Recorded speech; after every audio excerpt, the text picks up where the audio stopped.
സമയം ഏറെ വൈകിയിരിക്കുന്നു. ഇപ്പോൾ തന്നെ 5 മണിയായിരിക്കുന്നു. ഇനി അവിടെ റിക്രിയേഷൻ ഗ്രൗണ്ടിലും കുറച്ച് സമയം എന്തായാലും പൊതുദർശനം നടത്തേണ്ടതുണ്ട്. അവിടെയും ഒരുപാട് ആളുകൾ കാത്തിരിക്കുകയാണ്.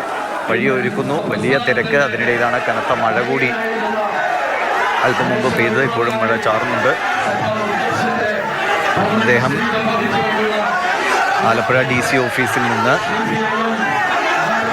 കൊണ്ടുപോവുകയാണ് റിക്രിയേഷൻ ഗ്രൗണ്ടിലേക്ക്. അവിടെ നേരത്തെ തന്നെ പ്രമുഖ നേതാക്കളടക്കം ഒരുപാട് ആളുകൾ അവിടെ കാത്തിരിക്കുകയാണ്. അവിടെ കുറഞ്ഞത് 1 മണിക്കൂറെങ്കിലും അവിടെ പൊതുദർശനം നടത്തേണ്ടി വരുമെന്ന കാര്യത്തിൽ സംശയമില്ല. കാരണം അത്രയധികം ആളുകൾ അവിടെയുണ്ട്. ഇവിടെ കാണാൻ പറ്റാതെ പോയവർ കൂടി അങ്ങോട്ടേക്ക് ചെല്ലുമ്പോൾ വീണ്ടും അവിടെയും തിരക്കാകും. ഇപ്പോൾ ഇവിടുത്തേന് സമാനമായി മുഴുവൻ ആളുകൾക്കും പൊതുദർശനം എന്നത് ഒരു പ്രായോഗികമാണോ എന്ന് സംശയമുണ്ട്. കാരണം സമയം വൈകുന്നു.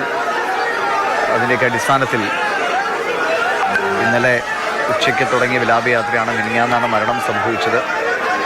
അതുകൊണ്ട് തന്നെ ഒരുപാട് വൈകി കൊണ്ടുപോകാനും കഴിയില്ല. അതുകൊണ്ട് കുറേ പേർക്ക് നിരാശയും വൈകാരികമായ ഒരു സങ്കടകരമായ സാഹചര്യമൊക്കെ ഉണ്ടാകുമെന്നത് സംഭവിച്ചു പോകുന്നതാണ്. അതിപ്പോൾ പാർട്ടിക്കോ അല്ലെങ്കിൽ ഇത് കൈകാര്യം ചെയ്യുന്നവർക്കോ അവരുടെ കയ്യിൽ നിൽക്കാത്തൊരവസ്ഥയുണ്ട്. കാരണം അത്രയധികം ആളുകൾ വന്നാൽ ഒന്നും ചെയ്യാൻ കഴിയില്ല. എല്ലാവർക്കും പൊതുദർശനം എന്നത് ഇപ്പോൾ പ്രായോഗികവുമല്ല. അതുകൊണ്ട് ഇവിടെ കാണാൻ കഴിയാതെ പോയവരോടൊക്കെ ഗ്രൗണ്ടിലേക്ക് എത്തിച്ചേരാനാണ് ഇപ്പോൾ നേരത്തെ നേതാക്കളൊക്കെ നമ്മളോട് പ്രതികരിക്കുമ്പോൾ പറയുന്നത്.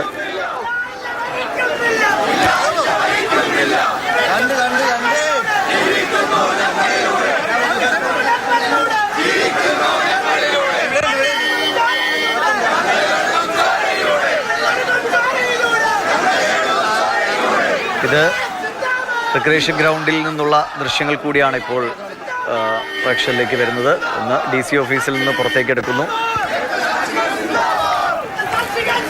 DC ഓഫീസിൽ നിന്ന് പുറത്തേക്ക് എടുക്കുന്നു. അവിടെ ഗ്രൗണ്ടിൽ മറ്റ് ഒരുക്കങ്ങളൊക്കെ പൂർത്തിയാക്കി അവിടെ സംവിധാനങ്ങൾ കാത്തിരിക്കുകയാണ്. ബസ്സിലേക്ക് കയറ്റുകയാണ്. മഴയുണ്ട്, കനത്ത ജനത്തിരക്കാണ്. ആളുകളെ പരമാവധി ഒഴിപ്പിച്ചുകൊണ്ട് വഴിയൊരുക്കാനുള്ളൊരു ശ്രമമാണ്.